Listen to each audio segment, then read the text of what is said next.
Shalom à toutes, shalom à tous. Nous sommes aujourd'hui dimanche 31 août 2025 et c'est le jour qui nous rappelle la résurrection de Christ Jésus d'entre les morts.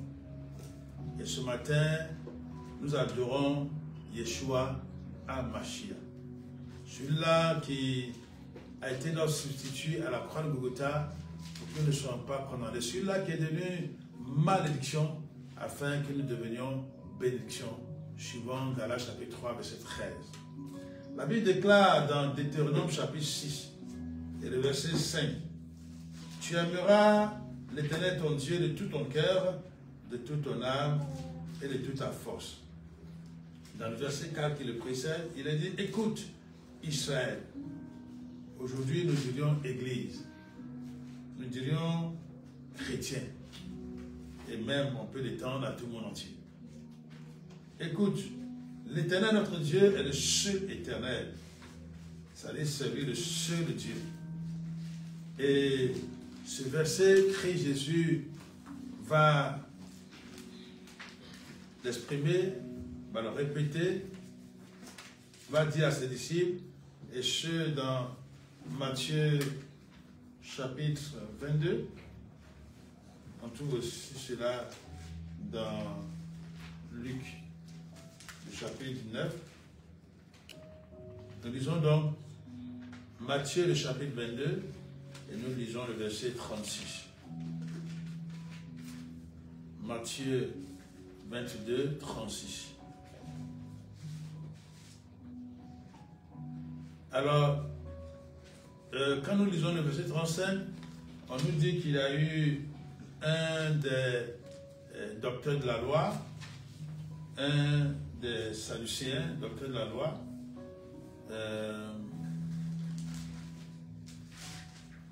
un des pharisiens plutôt, qui sont toujours les opposants des sadducéens, un des pharisiens posa la question à Jésus, non pas de bonne foi, mais il a dit que c'est pour lui tendre un piège. Verset 36, Maître, quel est dans la loi le commandement le plus important? Verset 37, Jésus lui répondit, tu aimeras le Seigneur ton Dieu de tout ton cœur, de toute ton âme et de toute ta pensée. Verset 38, c'est là le plus grand, le tout premier commandement. Verset 39, mais il y en a un autre, il y en a un deuxième qui est tout aussi important. Tu aimeras ton prochain comme toi-même. Verset 40, tout ce qu'enseigne la loi et les prophètes se résume dans ces deux commandements. Voilà donc la directive que le Seigneur Jésus a donnée à ses disciples, non pas en inventant, mais dans la continuité de la parole de Dieu, parce que Jésus est venu pour accomplir la loi, ce qui a été édicté comme loi dans l'Ancien Testament. Et il rappelle aux gens qu'en réalité, ce qui est plus grand que tout, c'est de pouvoir aimer Dieu et puis aimer son prochain. Quelqu'un a dit, si en t'approchant du divin, tu t'éloignes de l'humain, c'est que tu t'es trompé de Dieu. C'est-à-dire que si tu prétends que tu aimes, si tu prétends que tu aimes Dieu, mais que tu aimes l'homme, que tu détestes la créature de Dieu, en réalité, tu n'aimes pas Dieu, tu n'adores pas Dieu. Si tu prétends aimer Dieu et que tu prends l'épée pour tuer l'homme, tu prends un fusil pour éliminer les humains, alors que tu dis le faire au nom de Dieu, non mon ami, ou le groupe auquel tu appartiens agit suivant les directives du diable, suivant les directives de Satan. Parce que la Bible nous dit Dieu est amour. C'est la nature de Dieu, il est amour. Mais Jésus a donné ce commandement, il a dicté cela, enfin il a rappelé, il a confirmé cela, c'est vrai. Mais l'homme lui-même, en tant que pécheur, est-ce qu'il a la possibilité, est-ce qu'il a le pouvoir, est-ce qu'il a cette aptitude-là d'aimer son prochain, d'aimer Dieu en toutes choses? C'est là le défi à relever pour les humains.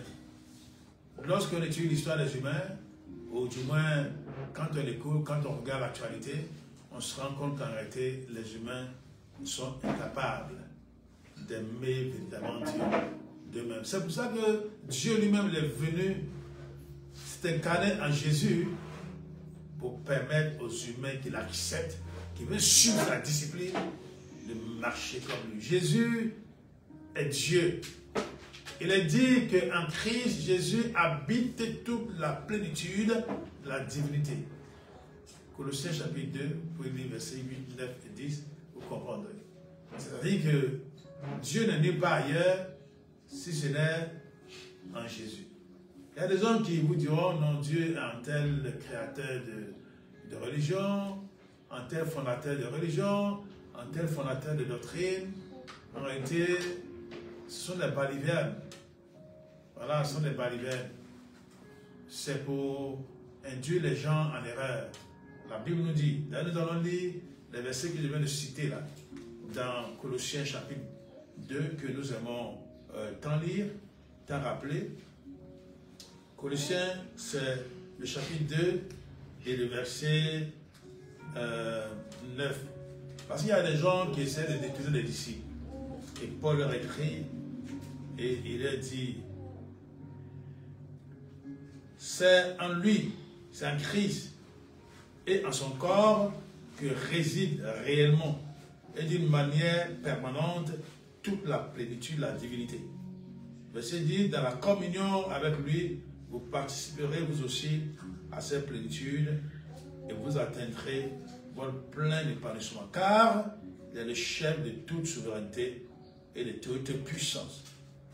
Christ est le chef de toute autorité et de toute puissance. C'est là que tu dois comprendre que pour pouvoir dominer, tu dois avoir en toi cette plénitude de Christ Jésus. Dans Galates chapitre 5 et le verset 16, Galates chapitre 5 verset 16, la Bible dit, marchez sous la direction de l'Esprit et vous ne risquerez pas de satisfaire les convoitises de votre être naturel. Vos désirs égoïstes et coupables ne parviendront pas à leur fin. Laissez donc l'Esprit vous conduire, obéissez à ses instructions et ne cédez pas aux appétits de vos instincts naturels. Vous l'avez compris, notre combat se situe au niveau spirituel. Ce n'est pas avec la chair que nous avons la guerre à livrer. C'est pour ça qu'il est dit dans Zacharie chapitre 4, le verset 6. Nous allons le lire ensemble. Zacharie, Dieu s'adressant aux responsables israélites, Zacharie, le chapitre 4 et le verset 6. Il est dit dans Zacharie, chapitre 4, verset 6, voici la parole que l'Éternel adresse à Zorobabel. Ce n'est ni par la puissance, ni par la force, mais c'est par mon esprit, dit l'Éternel, le maître de l'univers. Zorobabel, le gouverneur de Juda, était revenu pour bâtir ce que les humains ont détruit, ce que les ennemis ont détruit. Et il pensait que par leur compétence, ses compatriotes et lui pouvaient relever le défi et construire ce que les ennemis ont détruit. Et Dieu l'interpelle en lui disant, mon ami, ce n'est même pas par ta petite puissance là. Voilà, ce n'est même pas ça. Par ta petite puissance là, tu ne peux rien faire. Ni par la puissance, ni par la force. Mais c'est mon esprit qui peut tout faire. Et ce même Dieu dit au verset 7, qui es-tu, grande montagne, devant Zorobabel, une plaine. Dieu dit que la montagne là, c'est une plaine. Donc je ne sais pas quel obstacle qui se dresse devant toi ce matin, mais Dieu veut t'amener à changer de mentalité. Nous ne marchons pas par la vue, mais nous marchons par la foi. La victoire provient de la foi. Non?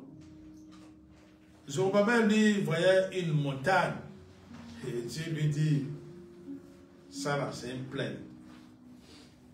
Il en extraira pierre principale, la pierre principale au milieu des acclamations, grâce pour elle. Très souvent, ce qui est obstacle, ce qui nous empêche d'avancer, c'est là que Dieu nous permet de prendre le meilleur afin d'avancer.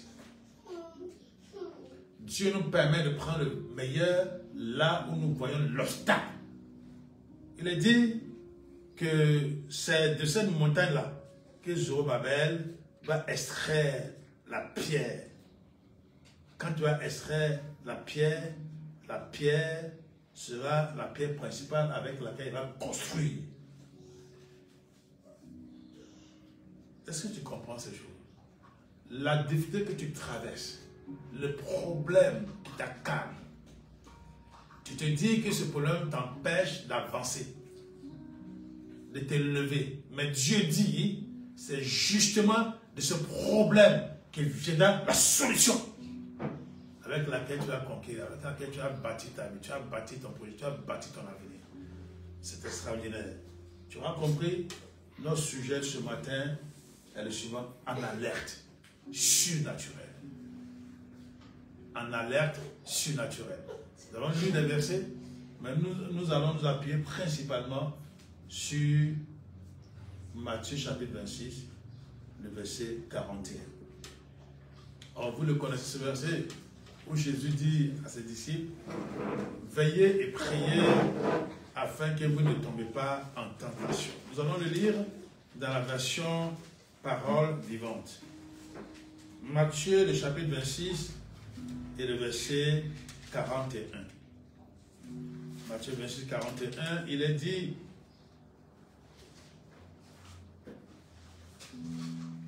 veillez et priez pour que vous ne tombiez pas, veillez et priez pour que vous ne tombiez pas à la tentation.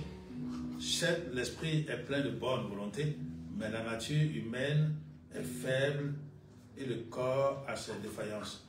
Ils n'ont pas su, parce que Jésus était dans le jardin de Gethsémani, il exhortait ses disciples à prier parce que l'heure était grave. Les ténèbres avaient envahi leur vie. Et Jésus les exhortait à prier ensemble. Comme ils n'ont pas pu veiller, plus tard, qu'est-ce que Pierre va faire? Pierre, face à la tentation d'utiliser son arme, son épée, il succombe. Jésus a dit, pour que vous ne succombiez pas à la tentation, c'est-à-dire, dès que la tentation se présente, eux n'ont pas prié comme Jésus, parce qu'ils somnolaient, ils dormaient. Ce qui doit arriver, ce qui devait arriver est arrivé. Et il a dégainé son épée pour trancher l'oreille du serviteur, du souverain secrétaire. C'est comme ça que ça se passe. Si tu ne veux pas observer ce que Dieu te dit afin d'en extraire la quintessence, la nature, la chose qui te permettra d'avancer, tu vas utiliser toi-même les armes de ta vie. La chair, je veux dire, pour avancer. Il faut que nous le sachions. Ce que Dieu nous demande est simplement, ce que Jésus nous demande est simplement d'être en alerte spirituelle.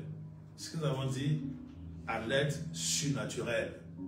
Si nous ne sommes pas en alerte, et bien évidemment, l'ennemi nous entraîne, non seulement par les gens qui nous parlent, mais par notre chair aussi. Parce qu'il y a des gens qui aiment écouter les autres devant les problèmes qu'ils rencontrent dans leur vie. Au lieu de prier, de demeurer devant le Seigneur, afin qu'il puisse aider. Dans Luc chapitre 22, verset 40, quand il fut arrivé, il a dit, continuez à prier pour que vous ne succombiez pas à la tentation.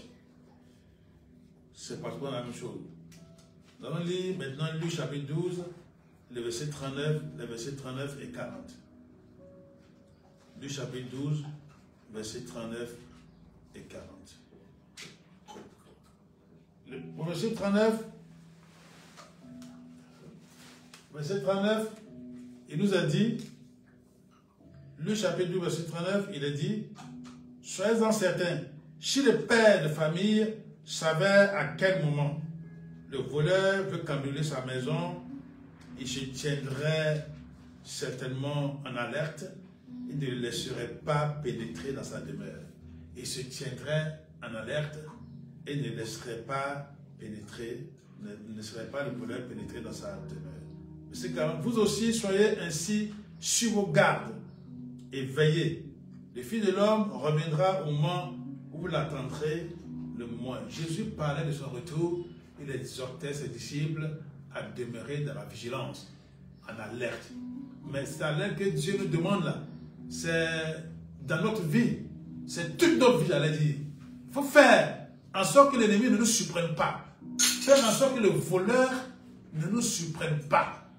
Parce que le voleur, c'est au moment où les propriétaires sont endormis ou sont distraits qu'il intervient. Il distrait les gens.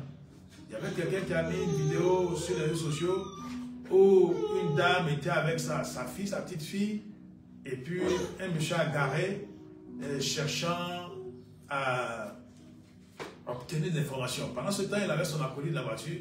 Il y avait une dame aussi qui faisait partie de l'équipe, qui venait et puis qui demandait aussi quelque chose à la dame.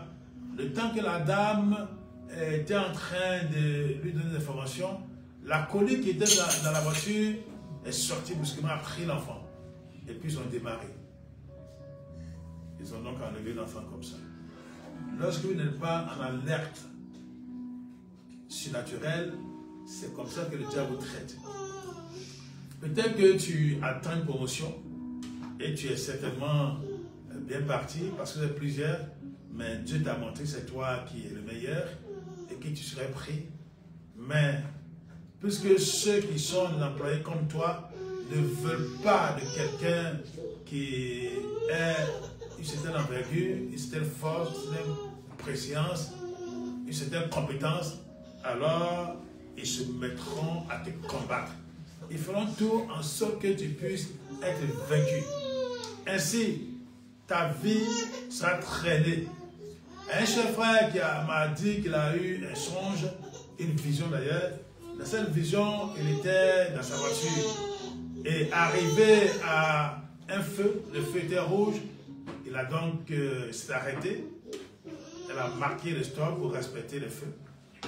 Et puis, il ne sait pas ce qui s'est passé, qui est arrivé. Quelques temps après, quelques secondes après, il se trouve qu'il n'avait plus sa voiture. C'est comme s'il avait une somnolence. Comme s'il avait somnolé un peu.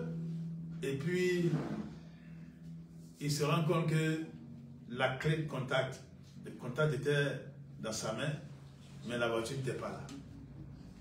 La voiture n'était pas là. Il a vu dans des ouvriers qui étaient au bord de la route. Ils entrent dans leur atelier, ils leur demandent, mais j'étais dans cette voiture-là, le feu était rouge quand je m'étais garé, et le monsieur qui semblait être l'un des patrons de l'atelier a dit, oui c'est vrai, mais on a vu que vous étiez en altercation avec quelqu'un, avec un homme, avec un monsieur. Et le monsieur a fait appel à son fils, ils ont pris votre voiture et puis ils sont partis. Il dit, mais comment ça? Et les deux ouvriers de lui disent, ah monsieur, cet homme-là, nous le connaissons, on ne connaît pas son nom, mais nous savons qu'il sort de ce quartier, mais on ne sait pas réellement où il habite, la maison. Et puis, il était vraiment désolé, le chef frère. Après, il se retrouve dans cette vision-là, chez son couturier. Il se retrouve chez son couturier, et son couturier lui donne un papier où le nom du voleur, de celui qui a braqué sa voiture, était inscrit. Et puis il lui demande, mais comment ça? Est-ce que tu connais chez... Il dit, bon, moi je ne le connais pas, mais c'est le nom qu'on m'a donné. Et pendant qu'il était là, il voit trois étudiants, trois jeunes gens qui semblaient des étudiants passer, et qui l'ont salué, et puis qui sont partis. Il me demandait ce que ça signifiait. Je lui dis, tu vois, la voiture qui a disparu là, la voiture représente ta vie. La voiture représente ta vie, ton autorité. Non seulement ta vie physique, mais ce que tu fais aussi pour Dieu, la manière dont tu sers Dieu. La somnolence que tu as eue là, c'est là, la Bible dit, il faut être en alerte surnaturelle. Il faut être en alerte, il faut prier. Tu as somnolé tout le temps, l'ennemi en a profité. Maintenant, Dieu te montre qu'en réalité, c'est ta promotion qui vient de voler. La preuve, tu t'es retrouvé chez chez ton couturier, c'est qu'on te couse un nouvel habit, ta promotion. Tu comprends? Il faut que tu comprennes ces choses. C'est une vérité. C'est ça la vérité. Quand on te demande d'être en alerte spirituelle, en alerte surnaturelle, tu penses que c'est de l'émotion. Tu penses que c'est la blague. Mais l'ennemi, il est là. C'est comme un voleur. Il cherche la moindre occasion où tu es un peu distrait, puis il vole. Il vole. Il t'enlève ta promotion. Parce qu'il a toujours ses serviteurs, quel que soit le lieu, quel que soit l'endroit. C'est pour ça que la Bible dit que tout lieu que fout la plante de nos pieds, Dieu nous donne un héritage. Il faut que tu sois vigilant. Ne crois pas que Dieu va venir combattre à ta place parce que Dieu t'a confié les armes pour le combat, il te les a données. Donc quand il te manque quelque chose là, lui il est au front, il est devant toi. Mais c'est à toi de lui donner des armes pour dire, ah mon âme là c'est ma prière, mon âme là c'est le jeûne, mon âme là c'est aussi la pratique, la méditation et la pratique de la parole de Dieu. Il faut que tu puisses donner tout ça à Dieu. Maintenant tu vas me dire, Seigneur agis, comment? Agis comment? Donc le frère était vraiment désolé. Je vais me montrer qu'il est important qu'il soit là, qu'il soit toujours vigilant. Quel que soit là où tu te tiens, quelle que soit l'institution où tu te trouves, quelle que soit l'ambition que tu nourris, Dieu t'a certainement dit que tu seras promu. Je ne sais pas quelle est la fonction que Dieu veut te donner, mais si tu ne demeures pas en alerte spirituelle, en alerte surnaturelle, l'ennemi va te ravir ta part. Va te ravir cela. Parce que il a ces truands guillemets, je veux dire, ces serviteurs sont partout. Et eux là, ne dorment pas comme toi tu pourrais dormir. Il faut que tu comprennes. L'alerte spirituelle te permet d'être vigilant au plan spirituel, te permet de marcher sur les serpents, les scorpions, toute la main du diable, comme il est dit dans Luc 10, 19, et remporter la victoire. De ne pas marcher sur la chair. Il faut que tu comprennes. C'est Dieu qui nous donne toutes ces capacités. Le problème de l'humain, le problème de l'homme, c'est qu'il est incapable de voir dans l'invisible. L'homme ne voit pas dans l'invisible. Mais pour être capable de voir dans l'invisible, il faut que tu sois toujours connecté à le Seigneur Jésus. Et pour être connecté à le Seigneur Jésus, c'est par la prière, par la méditation de la parole de Dieu, par la mise en pratique de la parole de Dieu. Tu crois que en allant chaque jour à l'église, tu penses qu'en côtoyant des hommes de Dieu intrépides, des personnalités spirituelles puissantes, tu penses qu'en faisant ça, tu seras exaucé sur toute la vie? Non, mon ami, il faut te ressaisir. Il faut que tu puisses prier, il faut que tu demeures dans la pratique de la parole de Dieu. Il faut que tu demeures dans la soumission à la volonté de Dieu. Jésus a dit que le Père qui m'envoie toujours avec moi parce que je fais toujours ce qui lui est agréable. Il faut que tu fasses ce qui est agréable à Dieu et que tu demeures ainsi en alerte. Dans Matthieu 25, 13, nous allons le lire concernant le retour, concernant la venue de l'époux. Matthieu chapitre 25 et le verset 13. C'est pourquoi, ajouta Jésus, tenez-vous en éveil, car vous ne pouvez jamais savoir ni quel jour, ni à quelle heure je reviendrai. Oui, et c'est le retour du Seigneur Jésus. Il y avait 10 vierges, dont 5 étaient étourdies, comme on le dit, comme olé olé, des gens qui avaient tête en l'air, et puis 5 étaient vraiment sages, conscients de ce qui se passait. Et il se trouve que quand on a dit, on a appelé, ah, l'époux arrive, les 5 qui avaient toujours tête en l'air, discutant des choses futiles, ou faisant attention à ceux à quoi il ne fallait pas faire attention, n'avaient plus d'huile. Et l'époux est venu entrer aux noces avec les 5 sacs qui avaient l'huile. L'huile représente la présence de l'Esprit de Dieu dans ta vie. Si tu ne veilles pas à ce que l'Esprit de Dieu soit en abondance dans ta vie, tu seras entraîné loin et tu vas perdre tes forces. L'ennemi va t'avoir, va te faire pécher, va te faire tomber dans le péché. Ainsi, il a dit que tu seras un peu comme inutile. Tu ne seras un bon à rien. On lit Luc chapitre 21. Luc chapitre 21. Du verset 34 au verset 36. Luc 21, 34 à 36, il est dit au verset 34, faites donc bien attention, veillez sur vous-même pour que vos esprits ne s'alourdissent pas à force de bien manger, de trop boire, de vous tracasser pour votre vie de tous les jours. Sinon, ce grand jour vous surprendra. Verset 35, tout à coup, vous serez pris au piège, comme à un filet, car il s'abattra sur tous les habitants de la terre. Verset 36, tenez-vous donc en éveil et priez sans vous relâcher, pour que Dieu vous donne la force d'échapper à tous ces malheurs futurs et pour que vous puissiez vous présenter debout avec assurance en posant du fil de l'or. Il s'agit du retour de Jésus. Mais le retour de Jésus est précédé de beaucoup de malheurs, de beaucoup de problèmes, beaucoup de difficultés. Il est question pour échapper à ces difficultés-là, il est question d'être en alerte. Il est question de se tenir en alerte. Celui qui dit depuis des années, des siècles, on dit je dois venir et il vient jamais. Bon, on va faire ce qu'on veut. Si tu le fais, tu seras plus au bien. Même si ce n'est pas le cas, ce n'est pas parce que la venue de Jésus te surprend. Le fait que tu sois toujours empêtré, tu sois toujours dans le péché, va te porter malheur. Parce que tu ne seras pas vigilant. Et ce que tu dois avoir comme bénédiction, l'ennemi va te ravir la palme avec les pratiques malsaines, avec ce que tu fais, avec la désobéissance. Or, il est dit que nous devons être agréables à Dieu et nous devons croire que Dieu existe. Noé savait que Dieu était là, qu'il a accompli ses promesses. C'est pour cela qu'il était vigilant. Mais si tu fais ce que tu veux, ça veut dire que tu crois que Dieu ne te voit pas et qu'il ne sait pas ce que tu fais. Non, il le sait. Il sait tout ce que tu fais et tu ne peux pas passer inaperçu devant Dieu. Si tu veux véritablement être fort, si tu veux véritablement être en alerte, il faut que tu puisses arroser ce que tu reçois du Seigneur dans la prière. C'est pour ça qu'il est dit dans Éphésiens chapitre 6, verset 18, nous allons le lire. Éphésiens chapitre 6 et le verset 18.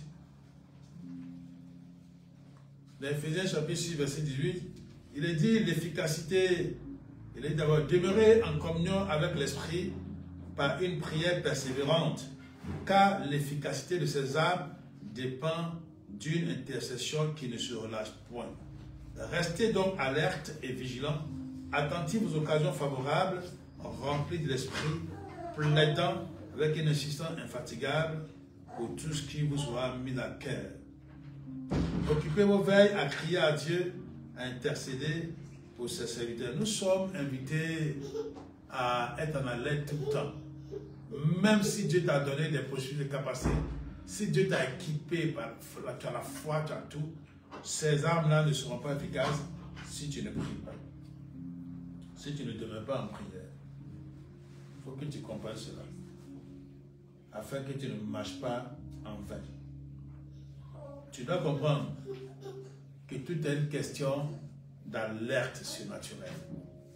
C'est là que Dieu se révélera à toi. Nous aimons citer ce verset de Psaume 25, 14 qui dit que Dieu là, il confie ses secrets à ceux qui le craignent. Dieu confie ses secrets à ceux qui le craignent. Est-ce que tu es sensible à la voix de Dieu? Si tu n'es pas sensible à la voix de Dieu, ça veut dire que tu ne pries pas. Là, tu ne médites pas la parole de Dieu, tu ne la mets pas en pratique. Parce que si tu le fais, tu seras sensible à l'Esprit de Dieu. Donc Dieu pourra te communiquer des choses extraordinaires. Un jour, alors que nous étions à une rencontre, un pasteur qui ne connaissait même pas les frères qui étaient là, il donne le nom d'un frère. Et puis il dit, ce frère-là, Dieu va lui donner des choses extraordinaires sur la Côte d'Ivoire. Il va lui donner des révélations sur la Côte d'Ivoire, je vous assure. Jusqu'à aujourd'hui, Dieu révèle des choses extraordinaires à ce frère en ce qui concerne la Côte d'Ivoire. Mais non seulement la Côte d'Ivoire, en ce qui concerne sa vie, en ce qui concerne la vie de ses frères et sœurs. Il faut que tu comprennes. Ce n'est pas ta force, ni pas ta connaissance, mais c'est par l'Esprit de Dieu. Or, pour être constamment en communion avec l'Esprit de Dieu, il faut forcément que tu sois en prière. Ne te laisse pas avoir par les occupations, par les chagrins, par les difficultés. Non, ça ne fait pas partie du salut. Ça ne fait pas partie du salut. Les problèmes là ne peuvent pas t'empêcher d'avoir le salut. Il faut que tu saches que les problèmes là, si tu es agréé à Dieu, si tu es en relation véritable avec le Seigneur Jésus, il va t'aider à les écraser, à les vaincre, quelle qu'en soit la montagne. Nous avons lu dans Zacharie 4, 6, il a dit que c'est de cette montagne-là. Dieu a dit dans cette montagne-là, c'est une plaine.